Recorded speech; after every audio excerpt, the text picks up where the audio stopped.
The winter sea was supposed to be silent that morning, just a sheet of gray ice stretching toward the horizon and a lonely pilot drifting above it. But then it appeared, a single flame, burning where no flame should ever be. A small boat swallowed by fire, drifting across the frozen water like a final cry for help. No footprints, no voices, no sign of life. Only flames twisting in the wind as if begging someone to notice. Elias Merrick tightened his grip on the controls. His dog Atlas stood up in the cockpit, ears pinned forward, trembling with a fear he could not explain.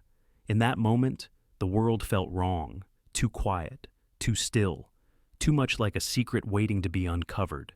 And when Elias brought his seaplane down through the mist, neither he nor Atlas knew that the burning boat was only the first warning, that an island of shadows waited for them, that a desperate woman had left behind a trail of blood and prayers, or that this rescue would become the miracle none of them were expecting. Winter held the broken coast in a grip so ancient it seemed older than memory itself. Ice sprawled across the water like a continent of glass, fractured with silver veins that shimmered under a pale morning sun. Above it all, a seaplane droned through the fog, its wings trembling through cold air that tasted of salt and ghosts. Inside the cockpit sat Elias Merrick, a man shaped by solitude and softened, in rare moments, by the loyal presence of his dog. Years etched themselves along the edges of his face, faint laugh lines long since starved of laughter, shadows below his eyes carved by long flights and longer regrets. His hands rested on the controls with the ease of ritual. Flying had become less of a job, and more of a fragile truce between him and the world. At his feet slept Atlas, the German shepherd who never truly slept. Not in the way ordinary creatures did. Even in rest, his ears twitched at the faintest whisper of danger. His fur was a mix of sable and black, winter thick and handsome in a rugged way. Elias often joked the dog looked more put together than he did. Atlas accepted the comment with the solemn dignity of someone who knew he was, indeed, the more responsible half of the partnership. Yet on this morning, on this strange, brittle morning, Atlas broke his rule. A sharp, urgent bark exploded from the floor of the cockpit. Elias startled, nearly jerking the seaplane off its comfortable glide. "Easy, buddy," he muttered. "We're not late for rent or anything." But Atlas wasn't in the mood for humor. He pressed both paws on the co-pilot's seat, nose glued to the window, tail stiff as an arrow. A low growl vibrated through his chest like a trembling engine. Elias followed the line of the dog's gaze, and then he saw it. Beneath them, carved into the vast gray of the winter sea, was a single spark of violent color. A boat, small, wooden, the kind used by fishermen or hobby sailors, was engulfed in flame. The fire danced in desperate strokes of orange and red, curling and writhing, as if trying to escape the cold air closing around it. The blaze devoured the boat with shocking hunger, sending black smoke spiraling into the sky like a warning no one wanted to read. Elias blinked hard. "You've got to be kidding me."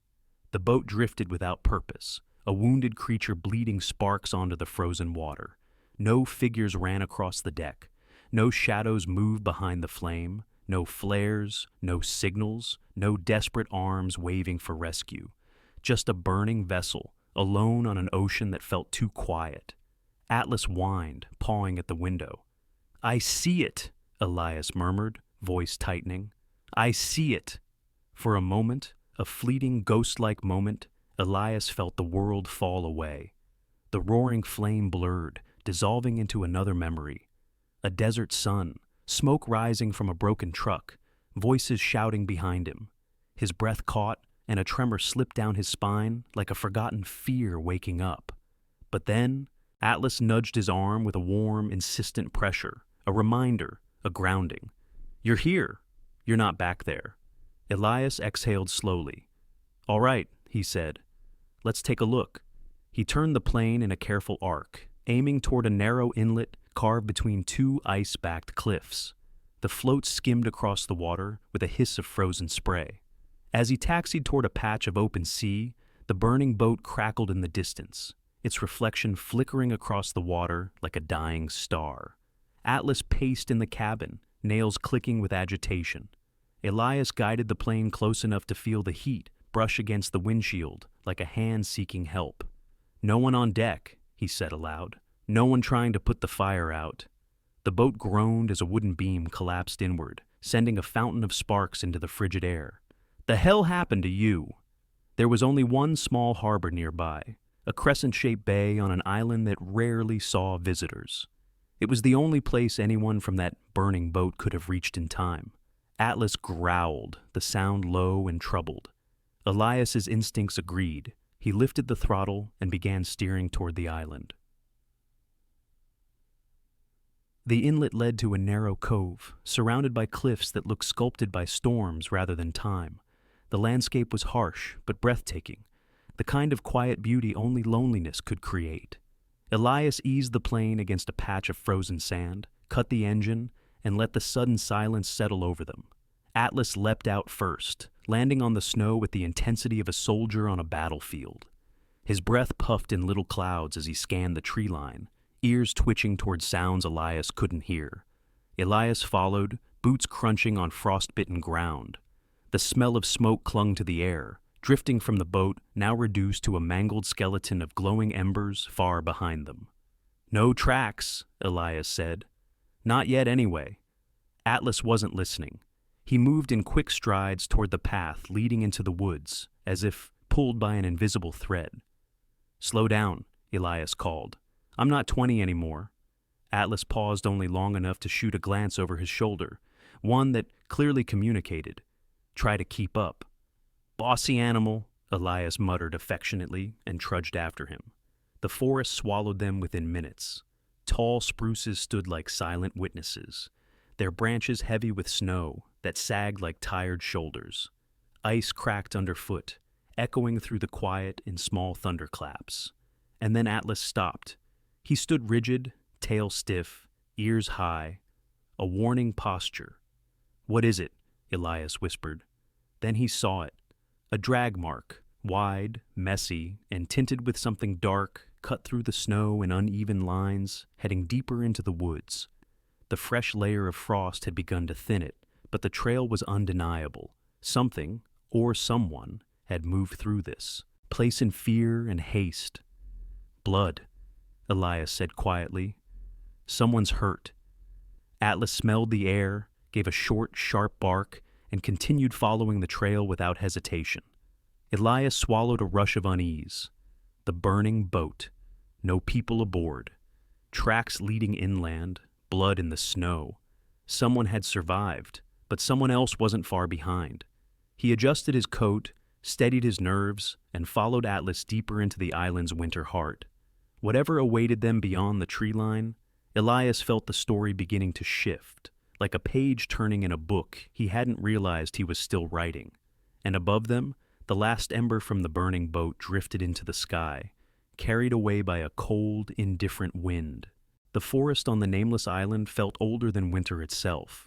Each tree stood ancient and unbending, its bark cracked like the wrinkles on the face of something that had watched centuries pass and forgotten them all. Elias Merrick walked beneath those towering giants with a growing sense of unease, a quiet tightening of the chest that felt like the world trying to warn him of something still hidden in the cold. Atlas moved with a predator's grace ahead of him, nose tracking invisible threads woven through the frigid air. Snow dusted the German shepherd's back, settling into thick fur that bristled whenever he caught the faintest hint of danger.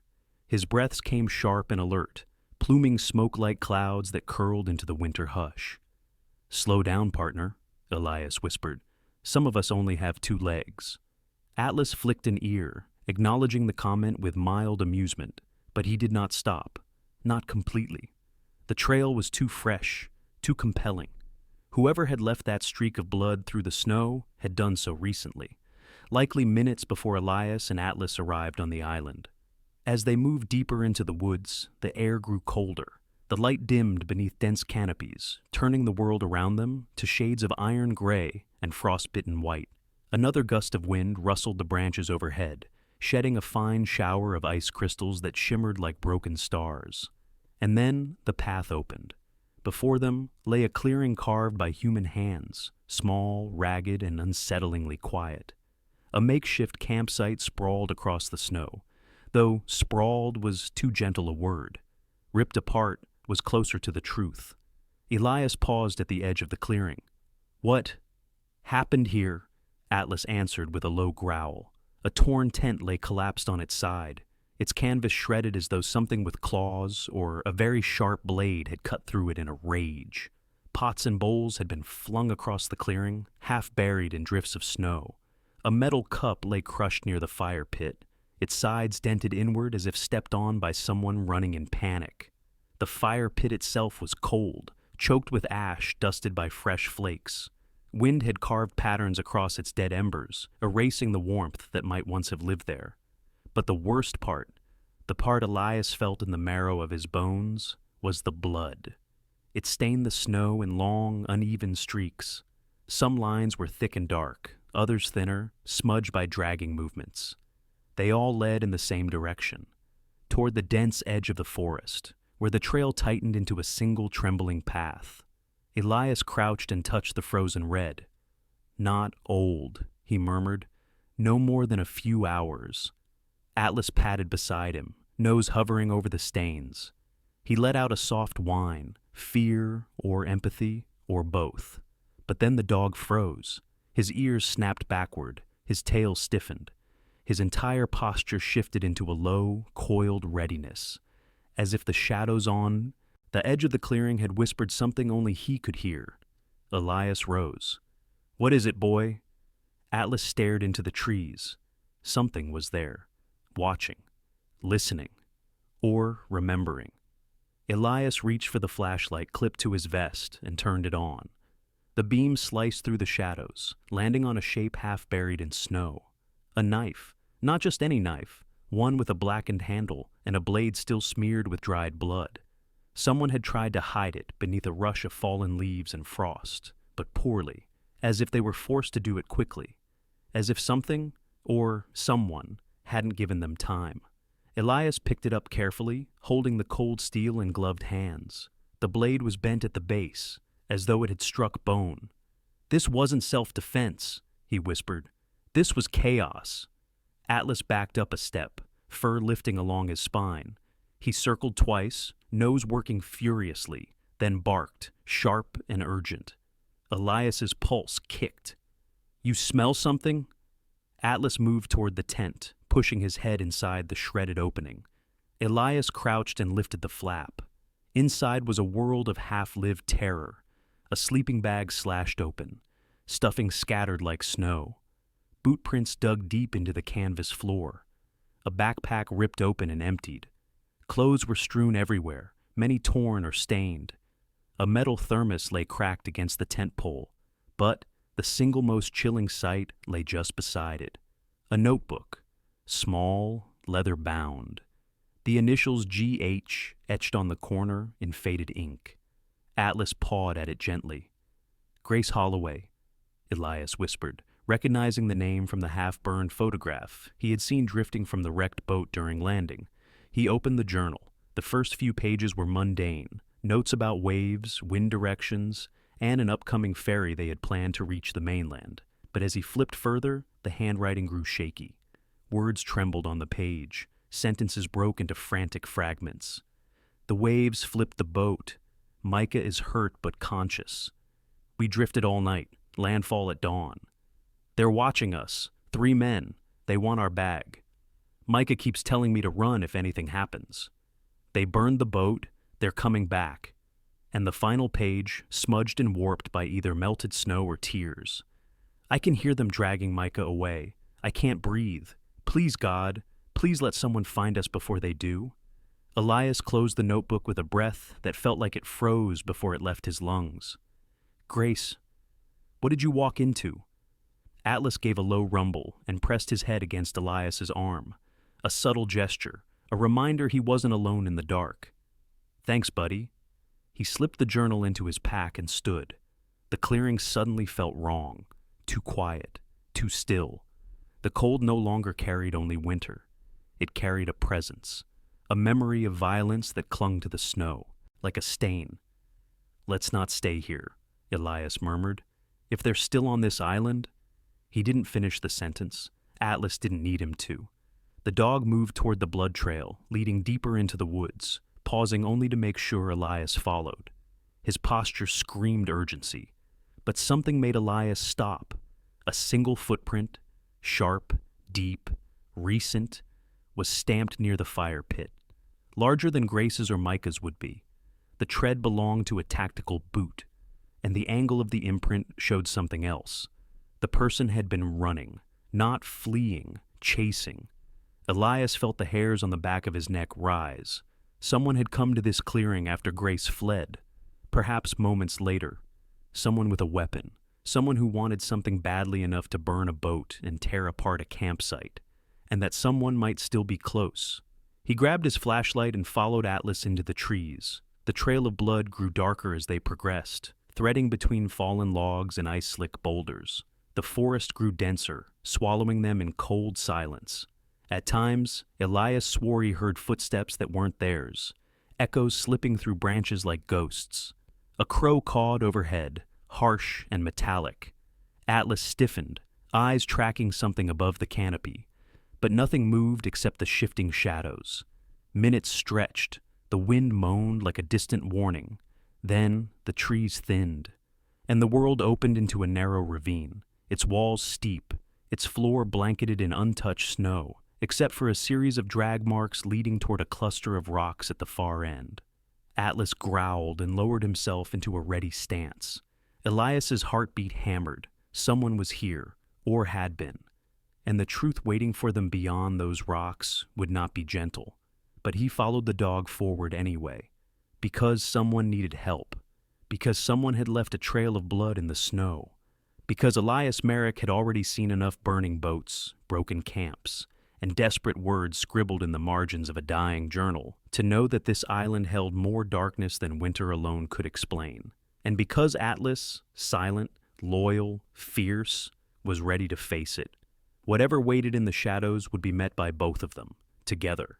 The ravine was a wound carved into the island's frozen heart, a narrow vein of stone and shadow slicing between two cliffs that pressed together like clenched fists. Wind funneled through the passage, carrying the scent of salt and old fear, stirring loose snow into spirals that danced like lost spirits looking for a home. Elias Merrick felt that wind cut through his jacket, but it wasn't the cold that made him shiver. It was the silence, a silence so absolute and suffocating, it felt alive. Atlas padded ahead, paws sinking into the powder with barely a sound. His ears pivoted constantly, radar dishes tuned to dangers Elias couldn't sense. The dog's breath came in steady plumes, each exhale a faint ghost lingering in the air before fading into the ravine's breathless stillness. At the far end, half hidden between two boulders, lay a haphazard pile of belongings, bundled in a way that suggested both desperation and haste, as if someone had tossed them aside while fleeing a nightmare that gained on them with every heartbeat. Atlas approached the pile and barked once, sharp, insistent. Elias joined him, boots crunching over a thin crust of frost. The items were simple: a torn backpack, a water bottle half filled with melted snow, a wool scarf knotted in panic, and a small leather-bound journal swollen from dampness. Snow clung to its edges like clumsy white fingertips trying to pry it open. The initials on the front were faded, but unmistakable. G.H. Elias knelt. "Grace," he whispered. "This was yours." Atlas sat beside him, tail pressed flat against the ground, sensing the weight of the moment with solemn stillness. Elias lifted the soaking journal carefully, cradling it like something fragile, something sacred. The pages were warped, many stuck together, and the leather cover felt like cold skin against his gloves. He opened it with breath held like a prayer. A faint scent of brine and fear wafted up. He turned the first few damaged pages, where ink ran like tears across the paper. We capsized. The storm pulled us apart. I lost sight of Micah for an hour. I thought he was gone. He found me washed onto the rocks. We're freezing, but together. Elias ran a thumb over the wavering handwriting, letters written by a hand trembling from fear or cold or both. "We'll find you," he said softly, not sure if he was speaking to Grace, to the wind, or to himself. Atlas leaned in and nudged the journal gently, as if urging him to keep reading. Elias did. The next pages darkened, not from moisture, but from dread bleeding into each inked line. There are 3 of them, men. They found the camp while we slept. They asked about our bag, the one Micah refuses to let go of. But there's nothing valuable inside, only clothes. I don't understand why they want it. They don't believe us. They're coming back tonight. A note in hurried script. Micah says to run if anything. Happens. A smear of ink cut the sentence in half, as if a hand shook too violently to finish it. Elias exhaled through clenched teeth. They were hunted. Atlas growled low, a sound of recognition, as though the journal echoed scents he'd traced through the island. The next page chilled Elias more deeply than any winter wind. They burned our boat, laughing. They said no one would ever know we came here, and then they split up, one chasing Micah, the others tearing apart the camp. I heard Micah yelling, begging them to stop. I'm hiding in the rocks. I can hear them searching. A blot of dried water, tears or melted snow, warped the last lines. Please, if someone finds this, he needs help. I can't reach him. They're dragging him somewhere north. I don't know how long he can hold on. Elias swallowed hard. Grace Holloway's fear lingered in the margins, like a ghost refusing to move on. Then came the very last entry, written in cramped, uneven strokes, ink bleeding from the soaked paper, like a voice choking on its final plea. Micah is gone. They found me. I ran. I can hear them shouting. They will come back for the bag. I'm so sorry, Micah. I'm so sorry. I'll keep moving. If anyone finds this... The sentence ended in a jagged line, a smear, a tremor, a silence, and nothing more. Elias closed the journal and bowed his head. Grace had been running, through this ravine, through the woods, through horror. Where did you go? He whispered. Atlas stood abruptly, hackles rising. He sniffed the air, then trotted to the edge of the ravine wall. Elias followed, flashlight sweeping across stone and snow. There, etched into a slanted slab of rock, was a handprint. Small, faint, stiff with frozen blood. Grace's. It pointed toward a narrow opening between 2 boulders, a path barely wide enough for a grown man to slip through. She went that way, Elias murmured, running, injured, terrified. The thought pressed into him painfully. If she came through here, and Micah had been dragged north by the same men, then somewhere on this island they were still alive, or still in danger. Atlas whined softly, pushing his nose against Elias's hand, as if trying to carry some of the weight for him. Yeah, Elias whispered. I know, boy. We're not alone here. The wind shifted suddenly, howling through the ravine like a warning. Atlas stiffened. His tail snapped downward, and he turned toward the trees. Footsteps, not theirs. Slow. Crunching. Deliberate. Elias extinguished the flashlight and pressed his back to the rock. Atlas positioned himself in front of him instinctively, body low, ready to spring. The footsteps grew closer, echoing through the corridor of stone. A silhouette appeared at the ravine's edge. Broad shoulders, limping stride. A face shadowed beneath a hood. Then a voice, hoarse, trembling, too soft for a hunter. Help! Please! Elias's grip on the journal tightened. You, Micah, he called cautiously. The man stumbled into view, leaning against a boulder. His face was a canvas of bruises. His breath rattled. He clutched his ribs like something inside him was broken. Elias stepped forward. That was when Atlas growled, feral, low, and furious. The kind of sound he only made when staring straight at a predator. Elias froze. The man flinched, then tried to mask it with a weak smile. Your dog, he's jumpy. But Elias wasn't looking at the man's smile. He was looking at the wounds, too clean, too tended, wrapped with fresh gauze. Not the kind of injury you sustain while being hunted through the wilderness. Not the kind of care Grace described in her journal.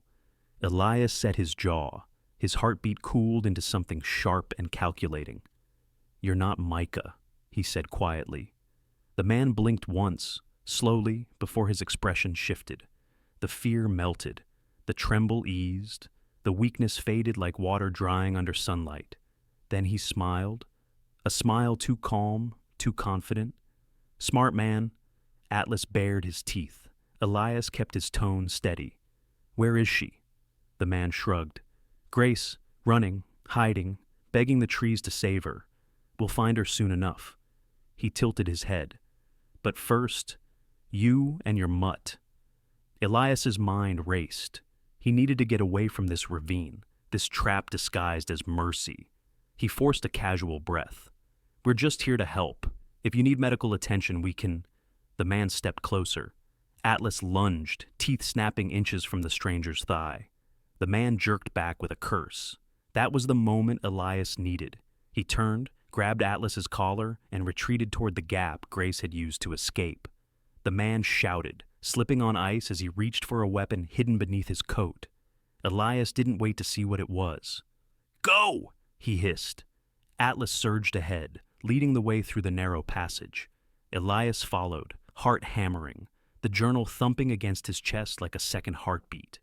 Behind them, the man's voice echoed through the stone canyon. You can't run forever, pilot. The island belongs to us. Elias didn't look back, because now he knew the truth. Grace had not been fleeing shadows. She had been fleeing monsters, and one of them had just found him.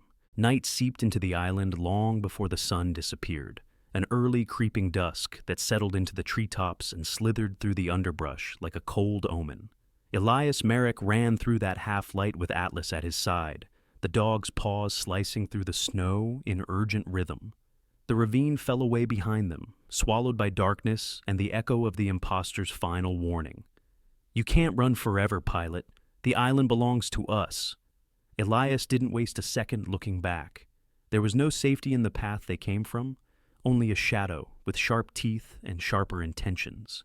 Instead, he and Atlas plunged deeper into the forest, weaving between trunks that leaned like solemn guardians who had watched too many tragedies unfold on this cursed land.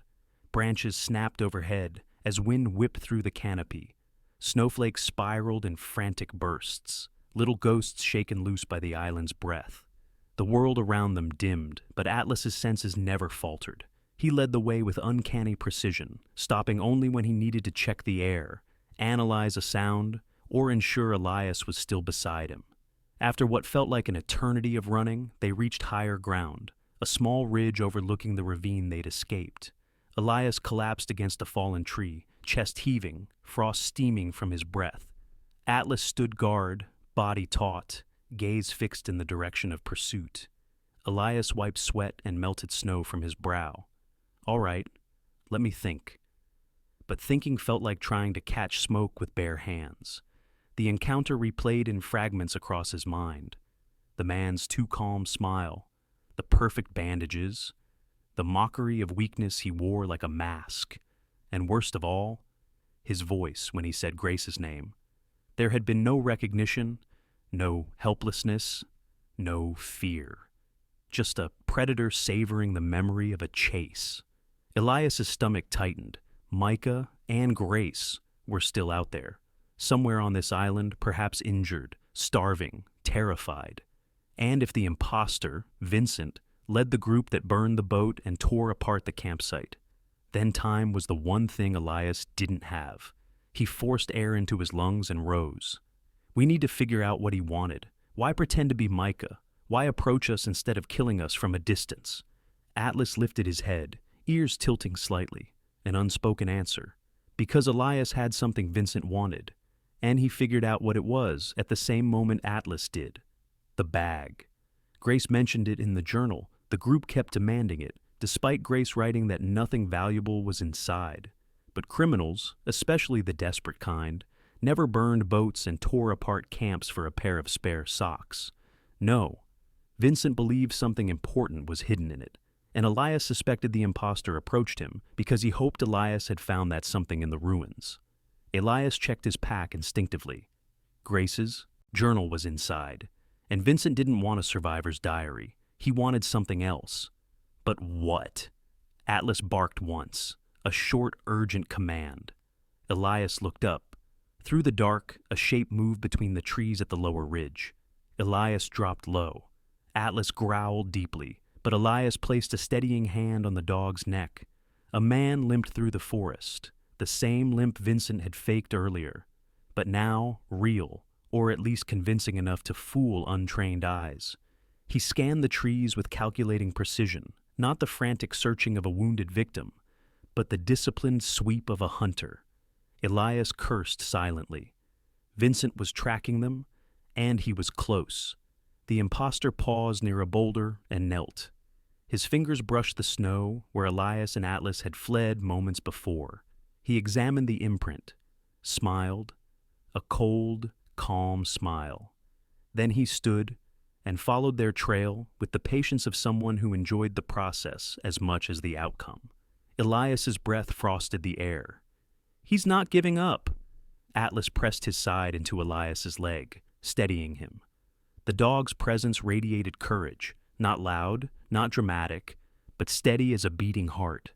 A different kind of survival instinct awakened in Elias then, one forged not from panic, but from years of training, discipline, and the quiet understanding that running alone wasn't enough. He needed to outthink Vincent, not outrun him. Elias scanned their surroundings. The ridge behind them sloped toward a dense pine grove. The ground there was softer, thicker with snowfall. Footprints would be easier to disguise.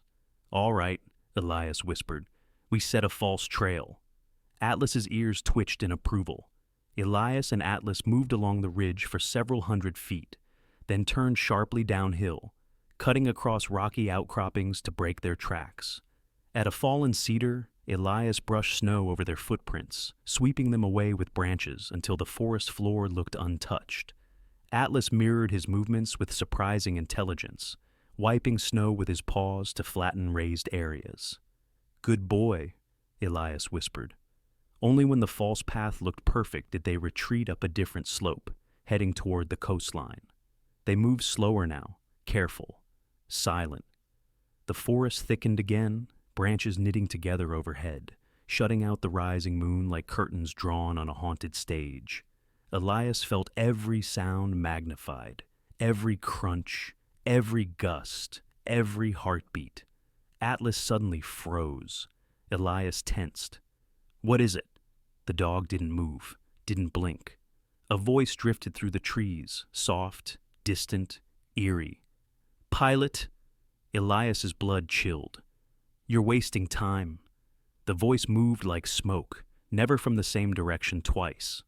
"She's already dead." Vincent wasn't shouting. He wasn't taunting. He was toying with them. Atlas growled, body rippling with tension. Elias touched the dog's shoulder. "Ignore him. Keep moving." They slipped deeper into the woods, leaving the whispering shadows behind. Minutes stretched. The forest thinned, revealing a small clearing where moonlight dripped across the snow like silver paint. In the center stood what remained of a supply shelter, nothing more than a collapsed shack with rusted hinges and rotten boards. Elias approached slowly.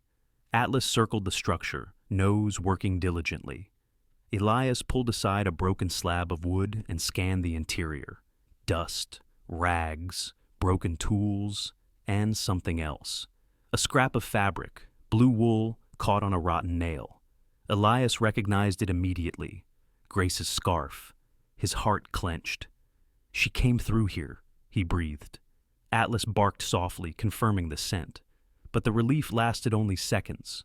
Footprints surrounded the shack, several pairs, heavy and deliberate. Signs of struggle marked the snow, drag marks, scuffs, blood droplets. Grace hadn't come here alone, and she hadn't left freely. Elias swallowed hard. "We're getting close." Atlas suddenly stiffened again, tail lifting, nose pointed toward the north side of the clearing. From that direction, a faint glimmer of metal appeared between branches. Elias raised his flashlight and clicked it on. A small, controlled beam cutting through the dark, landing on a fishing hook tied to a branch with nylon string. A warning, a trap marker. Vincent was closing in from the opposite direction. Elias clenched his jaw. "We can't stay here." Atlas barked once, a rapid, sharp sound. The dog had found something else. Elias hurried to his side. In the snow lay a footprint, delicate, smaller than Vincent's heavy boots. Grace's, fresh, maybe only an hour old. She's alive, Elias whispered, emotion tightening his voice. She's still moving. But the footprint overlapped with another set, large, heavy, belonging to someone following her. Elias felt a cold fire ignite inside him. We're not letting them take her. Atlas nudged his arm, ready. They moved again, north, toward the coastline, where cliffs met the restless sea. Elias could hear waves crashing somewhere in the distance, a rhythmic warning that time was slipping through their fingers like sand. Halfway up the slope, Atlas halted, body angled toward the left. He sniffed the wind, then turned his head, staring into the forest behind them. Elias knew. Vincent was near. Very near. We need shelter, Elias murmured. Somewhere to regroup. Atlas trotted ahead, leading toward the coastline. The trees thinned until the world opened into a rocky cliff overlooking the furious winter sea. Waves smashed against jagged stones, throwing foam into the air like shattered glass. Below the cliff was a narrow, half-hidden cave carved by centuries of storms. Atlas barked twice and bounded toward it. Elias followed, slipping into the mouth of the cave. Inside, the air was warmer, shielded from the wind. The stone walls glistened with moisture, and the floor was packed with old sand and smooth pebbles. Elias sank against the wall, chest rising and falling as adrenaline drained from him. Atlas settled beside him, vigilant but momentarily still. Elias reached into his pack and pulled out Grace's journal, studying the water-damaged edges. Something about Vincent's obsession with the bag gnawed at him. What did Grace and Micah bring that was worth burning boats and hunting them across a frozen island? Before he could think further, Atlas's head snapped up. Footsteps crunched outside the cave. Elias held his breath. "Pilot!" The voice came again, closer, hungrier. "Come out!" Atlas bared his teeth, standing protectively in front of Elias. The shadow of a man crossed the cave entrance. Vincent. He paused, head tilted like a wolf scenting prey. "You ran well," he murmured. "But this island isn't big enough for either of us to hide." Elias tightened his grip on the makeshift driftwood beside him. The imposter stepped closer, and Atlas lunged. The cave erupted into chaos. The cave exploded with movement. Vincent's shadow lunged through the narrow entrance like a beast breaking free of a cage, but Atlas was faster. His snarl tore through the dark as he launched himself at the imposter, teeth flashing like winter lightning. They collided at the threshold. Vincent staggered backward, boots scraping across wet stone. Atlas clamped onto his coat sleeve, twisting with a ferocity reserved only for the most dangerous threats. The echo of their struggle thundered through the hollow cave, each impact reverberating like distant gunfire. Elias didn't hesitate. He rushed to the entrance, grabbing the driftwood club he'd fashioned earlier. Time slowed, his pulse pounding in his ears, the roar of waves beneath the cliff merging with Atlas's growls and Vincent's gasping breaths. Vincent fought like a cornered animal, ripping his arm free and swinging toward Atlas with a knife that glinted in the moonlight. "Atlas!" Elias charged. Vincent pivoted, blade slashing through the air, but not fast enough. Elias rammed his shoulder into the man's ribs, knocking him off balance. The knife skittered across the snow. Vincent fell hard, rolling toward the cliff edge, but he managed to hook his fingers into a root jutting from the ground. Atlas barked furiously, trembling with the urge to leap. Vincent dangled above the crashing waves, breath coming in ragged bursts. His eyes burned with hatred, and something darker, something primal. "Help me up," he rasped. "We can make a deal." Elias gripped his club tighter. "Not a chance." "You don't know what's on that ship," Vincent hissed. "You don't know what they found on this island. Something worth—" His fingers slipped, and the ocean swallowed him whole. A burst of spray shot upward, and the waves thrashed as if devouring a secret. Elias stared for several seconds, breathing hard, unsure whether to feel relief or dread. With Vincent gone, the island suddenly felt quieter, yet no less dangerous. Atlas nudged his leg gently. "Yeah," Elias whispered, voice still shaking. "We need to move." The journal, the tracks, the warnings, everything pointed north, toward the bay Grace had written about in her final frantic entry. Elias tightened the straps of his pack, took one last look at the restless sea far below, and followed Atlas into the forest once more. The island changed as they traveled northward. The trees grew sparser, replaced by jagged rocks and windswept cliffs, where snow clung only in thin patches. The air tasted different too, sharper, tinged with smoke and rust and the faint metallic scent of machinery. Atlas trotted ahead, head lowered, tail rigid. His posture said everything. They were close. Too close. Fog rolled in from the coast, smothering the landscape in a milky blur. Elias pressed a hand against Atlas's flank to stay connected. The fog thickened around them until the world shrank to a few steps in front of their feet. Then the sound came, a metallic groan, like a dying animal made of steel. The fog thinned briefly, and Elias saw it. A ship, large, rusted, and wedged between two rocks like a carcass trapped between the teeth of a predator. Its hull bore the scars of fire, blackened and warped. Metal ribs jutted through torn steel, and smoke still drifted from one of its vents. Atlas growled softly. "The smuggler's ship," Elias whispered. "This must be what Grace meant." A faint light flickered inside the lower deck. Someone was down there. Elias's heartbeat steadied, not from calm, but from determination. He gripped the club and approached the vessel. The ramp creaked under his boots as he climbed aboard.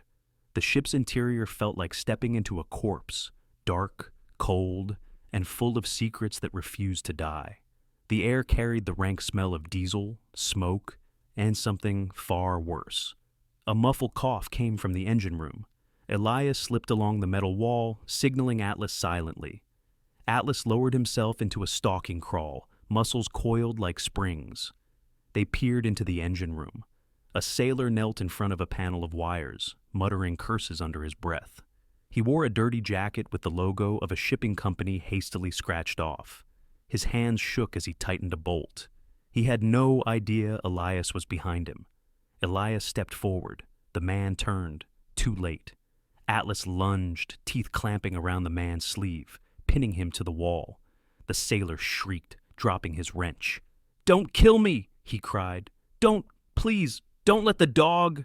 Elias pressed the driftwood club against the man's chest. "Stop screaming before the whole island hears you."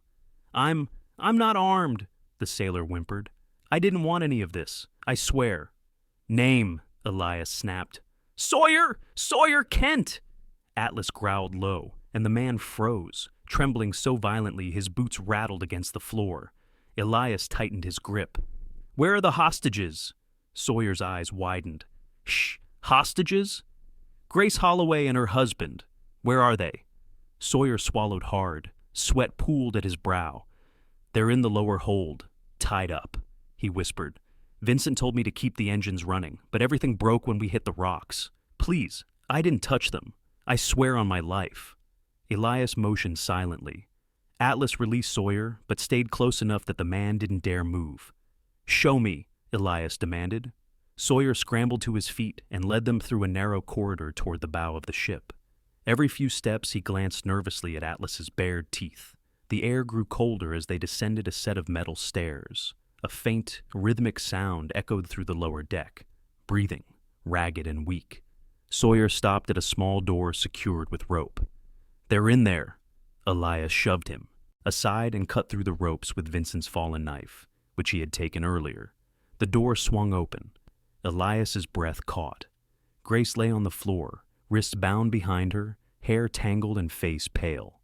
Micah lay beside her, unconscious, a bruise swelling around his eye and dried blood crusted on his temple. Their lips were cracked, their bodies trembling from cold. Grace's eyes fluttered open. She gasped. "Elias? Atlas?" Her voice was a cracked whisper.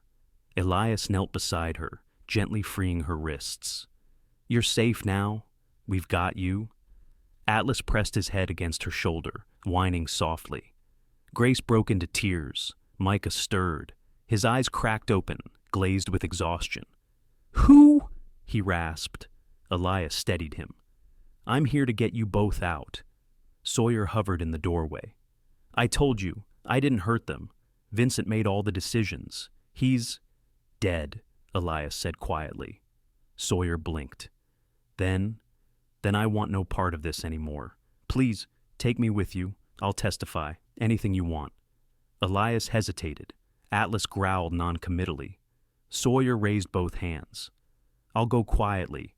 Just don't leave me here. Elias nodded once. You're coming, but you try anything. Atlas finishes what he started. Sawyer swallowed. Fair. Elias lifted Grace in his arms as Micah leaned heavily on Atlas. They climbed the stairs slowly, every sound of groaning metal echoing like a threat. But when they emerged onto the deck, the fog had lifted slightly, and somewhere above them, the distant thrum of helicopter blades cut through the cold air. Coast Guard. Grace sobbed in exhausted relief.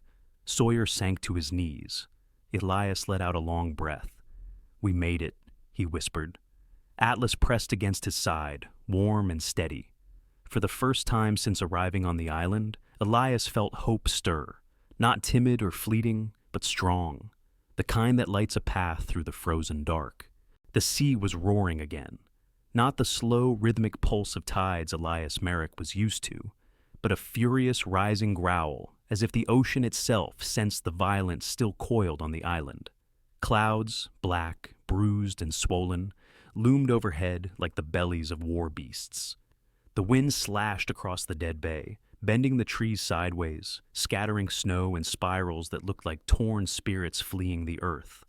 Elias tightened his grip on Grace's trembling shoulder as he helped her across the tilted deck of the grounded ship. Micah limped beside Atlas, each breath a ragged scrape of survival. Sawyer trailed behind them, hands raised, terrified of both man and dog. We just need to get off this wreck, Elias shouted over the wind. The helicopter will spot us from the ridge. But Atlas stopped, dead still. His fur bristled, his muscles locked. His tail stiffened until it was a spear of instinct and warning. Elias knew that posture. Danger. Close. A sound pierced the storm, a metallic click, sharp and unmistakable. The sound of a gun being cocked. Grace gasped. Micah froze. Sawyer squeaked like a trapped animal, and from the far end of the deck, emerging from the shadows of the smoke-blackened cabin door like a resurrected nightmare, Vincent stepped into view. Alive. Or something worse than alive. His clothes were torn, his hair plastered to his skull.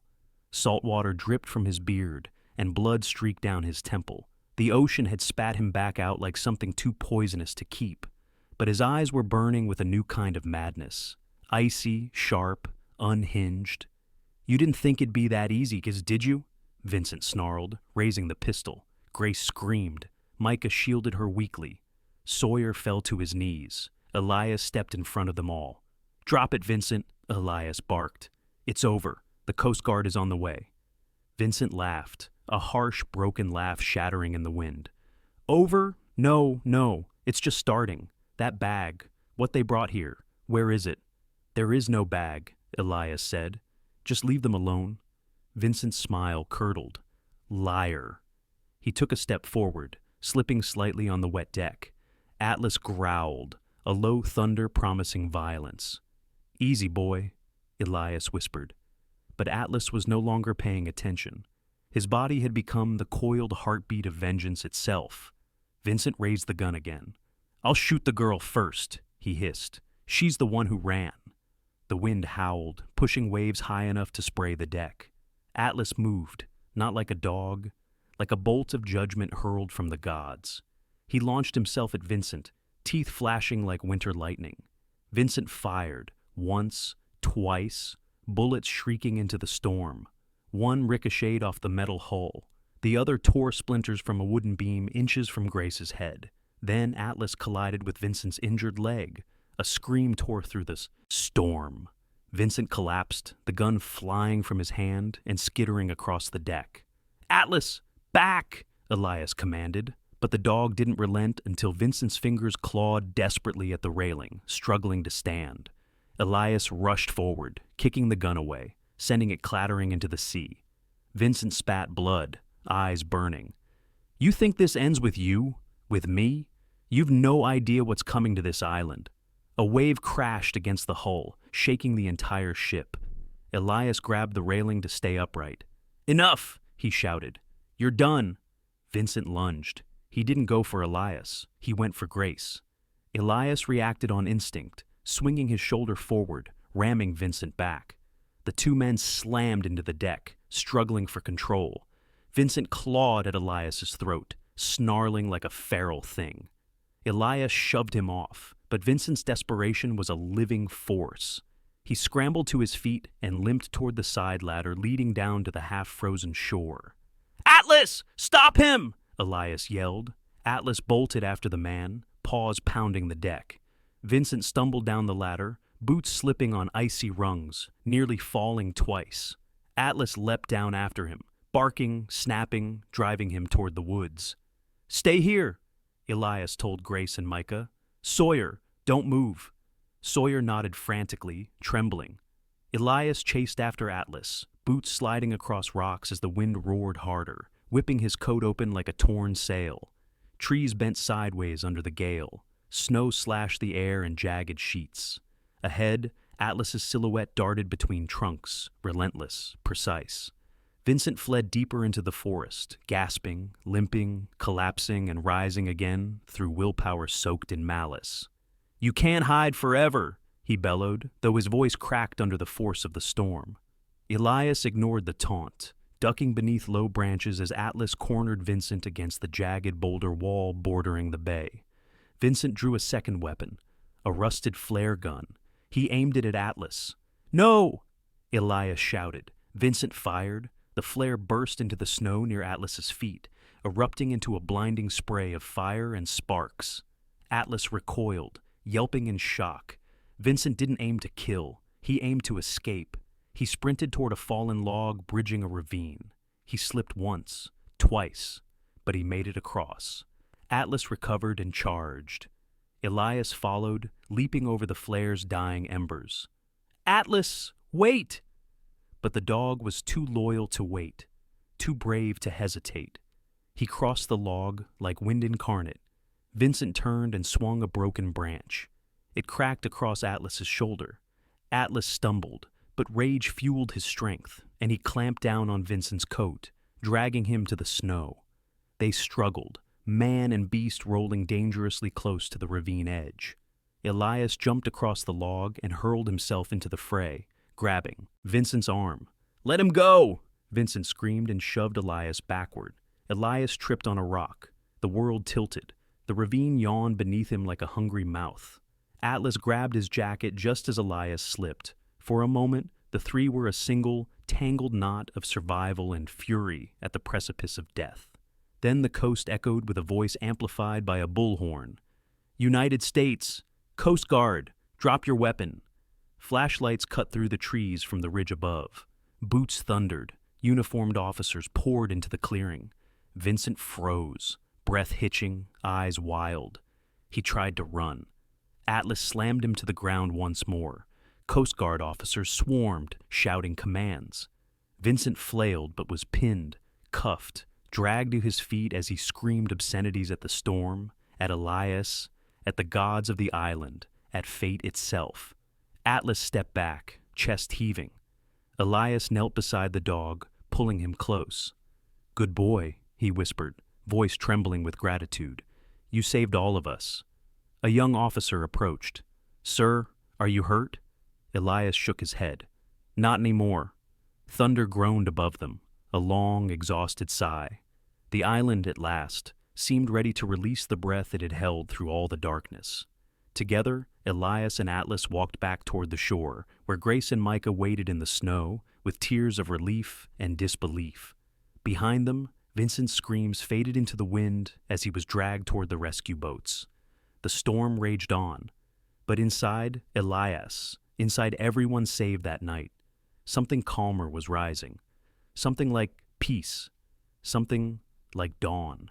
Dawn did not rise gently over the island. It crept, slow, cautious, like a survivor stepping back into a home where walls still remembered screams. The sky shifted from black to a bruised lavender, then to a timid gold that trembled above the restless sea. Snow glimmered across the cliffs like scattered shards of broken lanterns, and in that fragile light stood Elias Merrick, watching the world wake as if it too needed reassurance that the nightmare had truly ended. Atlas sat beside him, not pacing, not growling, simply sitting, breath steady, ears relaxed, gaze sweeping the horizon with the calm wisdom only a dog who had faced darkness could carry. Behind them, the grounded smuggler ship loomed like a rusted skeleton, half buried in the rocks. Smoke still curled from its vents, a final sigh from a vessel that had carried too much cruelty for too long. The Coast Guard had already inspected it, cuffed the remaining crew, documented every hidden compartment, every piece of contraband, every scratch of violence carved into its metal bones. Vincent's furious cries had been swallowed by distance hours ago. Now, only the sea spoke. Its voice was softer, tired. Elias exhaled, slow, deep, the kind of breath a man releases when he realizes he's survived something that should have devoured him whole. Grace and Micah sat near a patch of driftwood farther down the shoreline, wrapped in thick emergency blankets. Grace leaned into Micah, with her head against his shoulder, both exhausted but alive, their silhouettes outlined by the newborn light. For the first time since finding her journal, Elias saw something in Grace's posture he hadn't seen before. Relief. Not trembling, desperate relief. But the deep, quiet kind that comes after someone has finally stopped running. Sawyer Kent, hands still cuffed in front of him, but no longer shaking, sat under guard nearby. Fear lingered in his eyes, but so did remorse. Real remorse. The kind that comes from seeing what loyalty to the wrong man can cost. The Coast Guard helicopter sat on a flat stretch of the beach, its blades stilled, waiting for the rescue transport to return. For the first time since morning yesterday, before the burning ship, before Vincent, before the ravine and the traps and the chase in the storm, this island felt still, empty, but in a way that allowed breath. Safe. Elias rubbed a hand over his face, feeling the crust of dried seawater on his cheeks. His muscles throbbed with exhaustion. His ribs ached from the struggle in the cave. Yet none of that mattered now. He turned to Atlas. "You did good," Elias murmured. Atlas blinked slowly, then rested his head against Elias's leg, a gesture full of wordless devotion. Elias smiled, something warm unfolding in his chest. He wasn't sure when Atlas had stopped being just a partner and become something closer, something that steadied him, anchored him, reminded him that the world was still worth showing up for. Maybe it had always been that way. Maybe it just took a burning boat and an island of monsters for Elias to see it clearly. A faint cough drifted toward him. Grace was standing, blanket trailing behind her like a cloak of silver. "Elias?" she called softly. He walked over, Atlas at his heel. Grace's eyes were swollen from tears, her face still pale from shock. But there was strength now, a spark rebuilding itself from the ashes of terror. Micah rose beside her, leaning lightly on a makeshift cane provided by the Coast Guard. "I don't know how to thank you," Grace whispered. "We wouldn't have survived without you." Or Atlas. Elias shook his head. "I just followed the trail you left." Grace smiled faintly. "I didn't leave it for you, but I'm glad you found it." Micah extended a trembling hand. Elias took it. "My wife is still alive because of you," Micah said, voice raw. "That's more than a thank you. That's a debt I can never pay." "You don't owe me anything," Elias said gently. "You just hold on to each other. That's payment enough." Grace's eyes glistened again, not with fear this time, but with gratitude that seemed too large for her chest. A gust of wind swept across the shore. The sea glittered, reflecting the tattered smuggler ship like a ghost receding into another world. And for a moment, the island, the same island that had nearly taken everything, felt like a cathedral built of ice and resilience. A Coast Guard officer approached. "Merrick," he said, "the transport's 10 minutes out. We'll evacuate everyone as soon as it lands." Elias nodded. "Understood." The officer glanced at Sawyer. "We'll take him into custody. He's agreed to cooperate." Sawyer swallowed but didn't protest. Atlas growled lightly. Less threat, more warning. "I'm watching you." Sawyer nodded respectfully toward the dog. I know, and I deserve that." Elias placed a hand on Atlas's head. "Easy, boy." The group gathered around the driftwood fire the officers had built, warming their hands as the morning brightened. Frost clung to Elias's eyelashes, melting when he blinked. The smell of burning logs mingled with the brine of the sea. Grace looked at him curiously. "Why did you come down when you saw the fire on our boat?" Elias gazed out toward the water. The burned hull of the small vessel still floated in the bay, reduced to little more than a charred skeleton drifting across the mirror-flat sea. Sunlight caught its edges, turning ember-black wood into a glowing scar. "I saw flames," Elias said quietly, "but Atlas is the one who insisted we land. He sensed something was wrong." Grace glanced at the dog. "Then he saved us twice." Atlas puffed a small huff of pride. Elias chuckled. "He'll be unbearable after this." But Grace wasn't laughing. Her gaze lingered on the burned remains of their boat. "That was everything we had," she whispered. "Everything we owned."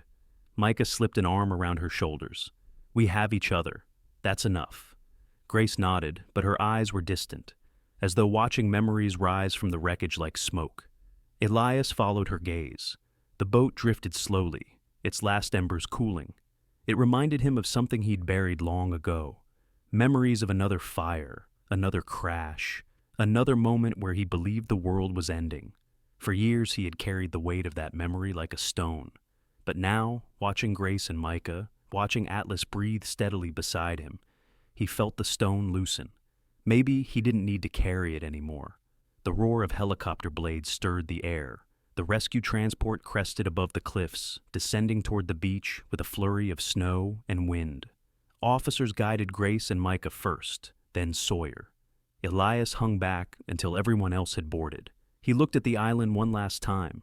Snow-laden trees, silent rocks, waves brushing the shore with soft, weary sighs. The remnants of the burning boat floating like a ghost returning to rest. Atlas nudged him. "Yeah," Elias murmured. "Time to go home." They boarded the helicopter. The doors closed with a metallic thud. As the aircraft lifted, the island shrank below them, losing its menace, losing its teeth, becoming simply another lonely piece of land battered by the winter sea. Grace leaned toward the window, clutching Micah's hand. Elias watched in silence, his chest rising with something he hadn't felt in years. Peace. Not perfect peace, but enough. Atlas rested his head on Elias's knee, eyes drifting closed. Elias stroked the dog's fur. "We did good, partner." The helicopter banked toward the sun, carrying them all away from the place that had demanded so much and yet given something back, something fragile, something bright. A reminder that even in the coldest corners of the world, hope could still find a pulse. And that sometimes, surviving wasn't just escaping the darkness. It was choosing to step into the light again. In the quiet after every storm, there is always a moment when a person realizes they did not survive by strength alone. As Elias, Grace, Micah, and Atlas stepped away from that frozen island, their rescue was more than courage, more than instinct, more than luck. It was something deeper, something holy. Because miracles do not always arrive with thunder or shining light. Sometimes they come as a dog who refuses to give up. Sometimes they come as a stranger who chooses kindness over fear. Sometimes they arrive in the form of a second chance, a breath you thought you would never take again, or the sunrise you were not sure you would live to see. This story reminds us that God still works in quiet ways. He speaks through bravery. He protects through unexpected hands. He sends help at the very moment when all hope seems lost. And in the lonely places of our own lives, He whispers that we are not walking alone, even when danger surrounds us or the world feels too heavy to carry. Maybe you are facing storms of your own right now. Maybe you feel trapped, tired, or afraid of what tomorrow might bring. Remember this story. Remember that Grace was found, Micah was saved, Elias rediscovered courage, and Atlas, a loyal heart with 4 paws, became a miracle walking on snow. If God can bring light to a frozen island full of danger, He can bring light into your home, your work, your struggles, your family, and every ordinary day you wake up breathing. Keep faith, keep walking, and trust that even in the darkest moments, God is already preparing a rescue. If this story touched your heart, please share it with someone who might need a reminder of hope today. Leave a comment, tell us where you are watching from, and do not forget to subscribe to the channel so more people can feel these moments of faith and healing. And if you believe God still works miracles in this world, type Amen in the comments. May God bless you, guide you, and protect everyone who is watching this right now.